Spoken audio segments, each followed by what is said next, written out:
നമ്മുടെയൊക്കെ വീടുകളിൽ അമ്മമാര് അടുപ്പിൽ തീ കത്തിക്കാറുണ്ട്. നമുക്കറിയാം, അമ്മമാർ അടുപ്പിൽ തീ കത്തിച്ച് കഴിയുമ്പോൾ നല്ല തീക്കനലുണ്ടാകും. നല്ല വിറക് വെച്ച് നല്ല തീ കത്തിച്ച് കഴിയുമ്പോൾ നല്ല തീക്കനലുണ്ടാകും. അമ്മമാരെന്ത് ചെയ്യും? ഭക്ഷണമൊക്കെ ഈ തീക്കനലിൻ്റെ മുകളിൽ അടുപ്പിൽ നമുക്കറിയാം ഭക്ഷണം പാകം ചെയ്യും. അതിനുശേഷം ഉച്ചയ്ക്ക് ഭക്ഷണമൊക്കെ കഴിച്ചിട്ട് അമ്മമാർ ചെറിയൊരു മയക്കത്തിന് പോകും. എന്നിട്ടൊരു 3-3:30 ആകുമ്പോൾ അമ്മമാരെന്ത് ചെയ്യും? പതുക്കെ എഴുന്നേറ്റ് വന്ന് ചെറിയൊരു ചിരട്ടയോ തവിയൊക്കെ എടുത്തുകൊണ്ട് അടുക്കളയിലേക്ക് വരും. എന്നിട്ട് പതുക്കെ ഈ അടുപ്പിൽ ഇങ്ങനെ ഒന്ന് കിള്ളി മാന്തി നോക്കും. എന്തിനു വേണ്ടിയാ? രാവിലെ കത്തിച്ച തീ അവിടെ തീക്കനൽ അവിടെ കിടപ്പുണ്ടോന്ന് അറിയാനാ. ഉണ്ടെങ്കിൽ എന്ത് ചെയ്യും? ചെറിയ ഓലയോ പേപ്പറൊക്കെ വെച്ച് ഊതി കത്തിച്ച് അതിൻ്റെ മുകളിൽ കലം വെച്ച് അവർ ഭക്ഷണം വീണ്ടും ഉണ്ടാക്കും. പ്രിയപ്പെട്ടവരെ, ഏതാണ്ട് ഇതുപോലെ തന്നെ ദൈവത്തിൻ്റെ ചൈതന്യം കനലായിട്ട് ദൈവം നമ്മളിൽ എല്ലാവരിലും വർഷിച്ചിട്ടുണ്ട്, നിക്ഷേപിച്ചിട്ടുണ്ട്. സഭയുടെ ഓരോ കൂദാശകൾ വഴി, സഭയുടെ വിശുദ്ധീകരണ പ്രവർത്തനങ്ങൾ വഴി, ശുശ്രൂഷകൾ വഴി ദൈവം നമ്മളിലേക്ക് ധാരാളം ഇതുപോലെ കനലുകൾ വർഷിച്ചിട്ടുണ്ട്. പക്ഷെ നമ്മുടെ പാപങ്ങളാകുന്ന, കുറവുകളാകുന്ന, പരിമിതികളാകുന്ന, ദുശീലങ്ങളാകുന്ന, തഴക്കദോഷങ്ങളാകുന്ന, വിശ്വാസക്കുറവാകുന്ന ചാരം കൊണ്ട് നമ്മൾ ഇതിനെയൊക്കെ പലപ്പോഴും മൂടിയിട്ടിരിക്കുകയാണ്. ഇപ്പൊ സത്യം പറഞ്ഞാൽ നമ്മളൊന്ന് ഓർത്തു, ഈ ഒരു ധ്യാനത്തിലൂടെ സംഭവിക്കുന്നത് എന്താ?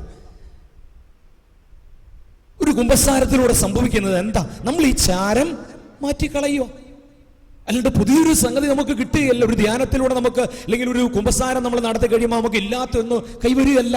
മറിച്ച് നമ്മളിൽ സ്നേഹിക്കാനുള്ള കഴിവ് ദൈവം നമ്മളിൽ നിക്ഷേപിച്ചിട്ടുണ്ട്, അല്ലേ? സഹിക്കാനുള്ള കഴിവ്, ആ കനല് ദൈവം നമ്മളിൽ നിക്ഷേപിച്ചിട്ടുണ്ട്. നന്മ ചെയ്യാൻ പറ്റുന്ന ആ പുണ്യം, ആ ഒരു കഴിവ് ദൈവം നമ്മളിൽ നിക്ഷേപിച്ചിട്ടുണ്ട്. ക്ഷമിക്കാനും, കരുണ കാണിക്കാനും, ദാനധർമ്മം ചെയ്യാനും, മറ്റുള്ളവർക്ക് വേണ്ടി അധ്വാനിക്കാനും ഒക്കെ, ഇതിനൊക്കെയുള്ള കനല്, ഈ നിക്ഷേപം ദൈവം നമ്മളിൽ നടത്തിയിട്ടുണ്ട്. പക്ഷെ നമ്മുടെ പാപങ്ങളാകുന്ന, കുറവുകളാകുന്ന, പരിമിതികളാകുന്ന, ദുശീലങ്ങളാകുന്ന, തഴക്കദോഷങ്ങളാകുന്ന, ഈ പറഞ്ഞ വിശ്വാസക്കുറവാകുന്ന, ശ്രദ്ധക്കുറവാകുന്ന ചാരം കൊണ്ട് നമ്മൾ ഇതിനെല്ലാം മൂടിയിട്ടിരിക്കുക. അതുകൊണ്ട് എന്ത് സംഭവിക്കുന്നു? ഈ ചൈതന്യം, ഈ കനലിന്റെ വെളിച്ചമോ ഊർജമോ ചൂടൊന്നും മറ്റുള്ളവർക്ക് കിട്ടാതെ പോകുന്നു. നമുക്കും അനുഭവിക്കാൻ പറ്റുന്നില്ല അതിൻ്റെ അനുഗ്രഹം. ഒന്ന് ഓർത്ത് നോക്കി, നമ്മളിപ്പോൾ, എനിക്കിപ്പോൾ എന്താണ് പറയുക, ഭക്ഷണം ഉണ്ടാക്കാൻ കഴിവുണ്ട്, അല്ലെങ്കിൽ പ്രസംഗിക്കാൻ കഴിവുണ്ട്, അല്ലെങ്കിൽ ഒരു നല്ല കാര്യം ചെയ്യാൻ കഴിവുണ്ടെങ്കിൽ അത് ചുമ്മുള്ളിൽ വെച്ചുകൊണ്ടിരുന്നാൽ അതെനിക്ക് അനുഭവമായി തീരുവോ? മറ്റുള്ളവർക്ക് അനുഭവമായി തീരുവോ? ഇല്ല, അല്ലേ? ഇപ്പൊ നമുക്കറിയാം, ബ്രദറിന് പ്രസംഗിക്കാൻ കഴിവുണ്ട്, അദ്ദേഹം അത് മറ്റുള്ളവരുമായി പങ്കുവെച്ച് കഴിയുമ്പോൾ നമുക്കത് മനസ്സിലാകുന്നു, നമുക്കത് ജീവിതത്തിൽ കൃപയായി മാറുമ്പോൾ അതിലൂടെ അദ്ദേഹത്തിനും അനുഗ്രഹം ഉണ്ടാകുന്നു, നമുക്കും അത് അനുഗ്രഹം. ഈ ഒരു കഴിവിനെ നമ്മൾ പങ്കുവെക്കാതെ ഉള്ളിൽ ഇങ്ങനെ ഒരു കഴിവുണ്ട്, ദൈവം നിക്ഷേപിച്ചിട്ടുണ്ട്, അത് ഉള്ളിൽ വെച്ചുകൊണ്ടിരുന്നു കഴിഞ്ഞാൽ അത് മറ്റുള്ളവർക്ക് അനുഭവമായി മാറുമോ? ഇത് നമുക്ക് അനുഭവമായി മാറുമോ? ഇല്ല. കാരണം മറ്റുള്ളവർക്ക് എൻ്റെ ജീവിതം അനുഭവമായി മാറുമ്പോഴാണ് നമ്മുടെ ജീവിതം കൂടുതൽ അർത്ഥവത്തായിട്ട് മാറുക. Price the Lord, hallelujah. അതുകൊണ്ട് ദൈവം നമ്മളിൽ എല്ലാവരിലും ഈ നന്മകള് കനൽ വർഷിച്ചിട്ടുണ്ട്. പക്ഷെ പലപ്പോഴും ഇതിനെ നമ്മൾ മൂടി. ഇപ്പൊ ഓരോ ധ്യാനത്തിലും നമ്മൾ ചെയ്യുന്നത് എന്താ? ഈ ചാരത്തെ നമ്മൾ മാറ്റുക. വീണ്ടും ശ്രദ്ധയില്ലാണ്ട് വരുമ്പോൾ വീണ്ടും നമ്മൾ മൂടിക്കളയും, മൂടിയിടും. അപ്പൊ നമ്മൾ ചിന്തിക്കണം, ദൈവമേ, നീ എനിക്ക് തന്നിരിക്കുന്ന ഈ ഊർജം, ഈ ശക്തി, ഇത് നമുക്ക് എത്രമാത്രം മറ്റുള്ളവർക്ക് ഓരോ നിമിഷവും കൊടുക്കാൻ പറ്റും. അതാ നന്മയെന്ന് പറയുന്നത്. അപ്പൊ നമുക്കറിയാം, നമ്മൾ യേശുവിന്റെ കുരിശിന്റെ വലതുവശത്ത് കിടന്ന നള്ളലകള്ളനെ കുറിച്ച് എന്താ പറയുന്നത്, അല്ലേ? അദ്ദേഹത്തിന് ജീവിതകാലം മുഴുവൻ മോശമായിട്ട് ജീവിച്ചു. പക്ഷെ അവസാനം അവരൊന്ന് പശ്ചാത്തപിച്ച് കർത്താവിനോട്, കർത്താവെ, അങ്ങ് പരിസ്ഥിതിയിലായിരിക്കുമ്പോൾ എന്നെ കൂടി ഓർക്കണമോ അവൻ പറഞ്ഞു. അപ്പൊ യേശു എന്ത് പറഞ്ഞു? ഇന്ന് നീ എന്നോട് കൂടെ ഇല്ലേ? അപ്പൊ സത്യം പറഞ്ഞു, നമ്മൾക്ക് അവന് പർദീസ കിട്ടി. പക്ഷെ എന്താ അവന് നഷ്ടമായത്? നമ്മൾ പറയും, അവൻ തിന്മകൾ ജീവിച്ചു, പക്ഷെ അവസാനം അവൻ മനസ്സാന്തരപ്പെട്ട് അവന്റെ ആ ഒരു പശ്ചാത്തലം അറിയിച്ചപ്പോൾ അവന് പർദീസ കിട്ടി. പക്ഷെ നിങ്ങളൊന്ന് ഓർത്ത് നോക്കി, ഇവനൊരു കള്ളനല്ലായിരുന്നു, ഒരു നല്ല മനുഷ്യനായിരുന്നെങ്കിൽ അവന്റെ ജീവിതകാലത്ത് അവനിലൂടെ ലോകത്തിൽ ഈ എന്തോരം നന്മകൾ ഉണ്ടായേനെ. ശരിയാണോ? ആ ഉണ്ടാകാതെ പോയ നന്മകൾ ഇനി അവന് തിരിച്ചു കൊണ്ടുവരാൻ പറ്റുമോ? അപ്പൊ നമ്മൾ ചിന്തിക്കേണ്ടത്, ദൈവം നമുക്ക് തന്നിരിക്കുന്ന ഈ അനുഗ്രഹങ്ങള്, ഈ കഴിവുകള്, ഈ ഊർജം, ഈ സാഹചര്യം നമ്മുടെ കുറവുകൾ കൊണ്ട് നമ്മൾ മൂടിയിട്ട് കളയാതെ അതിനെ നമ്മളൊന്ന് വിനിയോഗിക്കുമ്പോൾ, ഒരു അപ്പൻ എന്ന രീതിയിൽ, ഒരു സഹോദരൻ എന്ന രീതിയിൽ, ഒരു വൈദികൻ എന്ന രീതിയിൽ ഒക്കെ നമ്മളത് വിനിയോഗിക്കുമ്പോൾ തീർച്ചയായിട്ടും അതിലൂടെ നമ്മൾ അറിയാണ്ട് തന്നെ എത്രയോ പേർക്ക് അനുഗ്രഹവും കൃപയും വെളിച്ചവും കിട്ടുന്നുണ്ട്, അല്ലേ? അതാണ് ജീവിതത്തിന്റെ മാധുര്യം എന്ന് പറയുന്നത്. അതാണ് ജീവിതത്തിന്റെ മധുര്യം എന്ന് പറയുന്നത്. മറ്റുള്ളവർക്കും അത് അനുഗ്രഹമായി മാറുകയാണ്.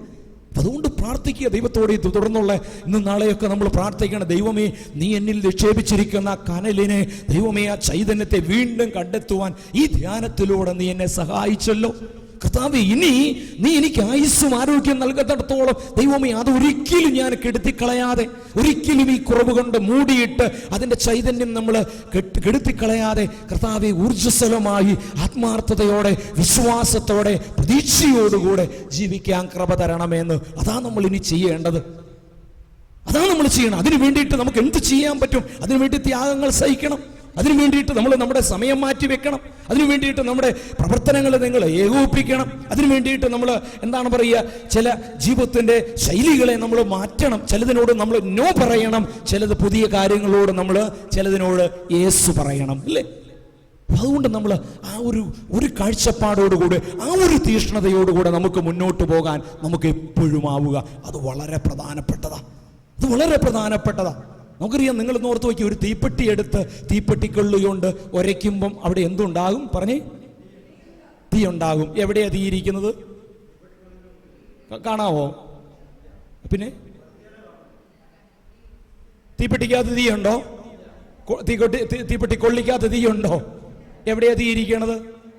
നമുക്ക് ആർക്കും അറിയത്തില്ല. അത് ചോദിച്ചു നോക്കണം തീപ്പെട്ടിയോടും കൊള്ളിയോടും. ഏതായാലും ഉരച്ചു കഴിയുമ്പം എന്തുണ്ടാകും? ഇതുപോലെയാ ദൈവം ഒരു തീപ്പെട്ടിയാ, നമ്മളൊരു തീപ്പെട്ടിക്കോല. ചുമ്മാ തീപ്പെട്ടിക്കോല ഇരുന്ന് കഴിഞ്ഞാൽ പൂത്തു പോവുകയുള്ളൂ, ഒരു ഉപകാരം ഉണ്ടാവില്ല. പക്ഷെ ഈ തമ്പുരാനോടൊന്ന് ചേർന്ന് ഒന്ന് ഉരച്ചു നോക്കി. നാള് കൊല്ലത്ത് നടന്ന ആ വെടിക്കൊട്ട അപകടം ഒരു കൊച്ചു തീപ്പൊരിയിൽ നിന്ന്, ഒരു തീപ്പെട്ടിക്കോളിൽ നിന്ന് പകർന്ന ഇതാ, അല്ലേ? ഓർത്തു നോക്കി. അപ്പോൾ ഒരു തീപ്പെട്ടിക്കോളിയുടെ വിലയൊന്ന് ഓർത്തു നോക്കി. നമ്മുടെ ജീവിതത്തിൽ നമ്മൾ കൊച്ചു വ്യക്തി ആയിക്കോട്ടെ, ഈ തമ്പുരാനോട് ചേർന്നൊന്ന് ഉരച്ചു കഴിഞ്ഞാൽ എന്തൊരു ചൈതന്യം മറ്റുള്ളവർക്ക് കൊടുക്കാൻ പറ്റും, അല്ലേ? എന്തൊരു നന്മ മറ്റുള്ളവർക്ക് കൊടുക്കാൻ പറ്റും, എന്തൊരു ഊർജം മറ്റുള്ളവർക്ക് കൊടുക്കാൻ പറ്റും. അത് നമുക്ക് സാധിച്ചാൽ അതല്ലേ നമുക്ക് പറ്റുന്ന കാര്യം, അല്ലേ?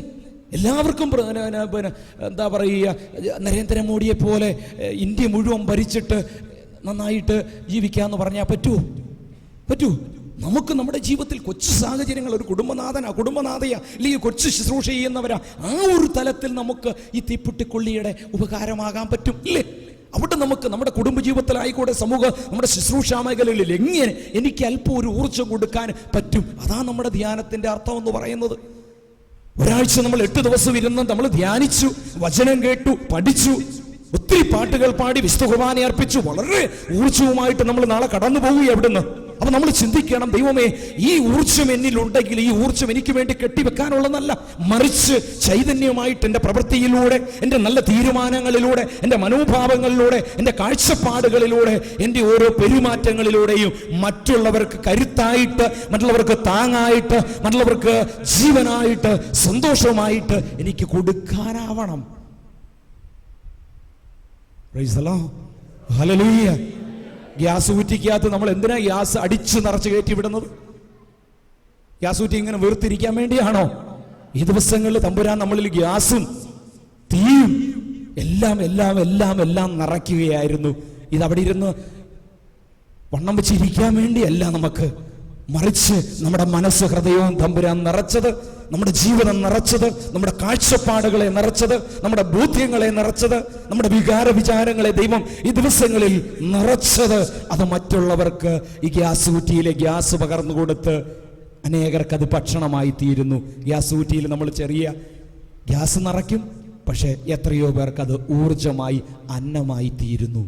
നമുക്കുമാവട്ടെ, നമുക്ക് പ്രാർത്ഥിക്കാം. ദൈവകരങ്ങളിലേക്ക് നമ്മളെ കൊടുത്തുകൊണ്ട്, ദൈവമേ അതുപോലെ ഞാൻ കടന്നു ചെല്ലുന്ന മേഖലകളിൽ ഒന്ന് മറ്റുള്ളവർക്ക് അന്നമാകാൻ, ഊർജമാകാൻ, കൃപയാകാൻ ദൈവമേ അനുഗ്രഹം തരണമേ. ദൈവം ഈ ദിവസങ്ങളിൽ തുടർന്നും നമ്മളെ സഹായിക്കട്ടെ.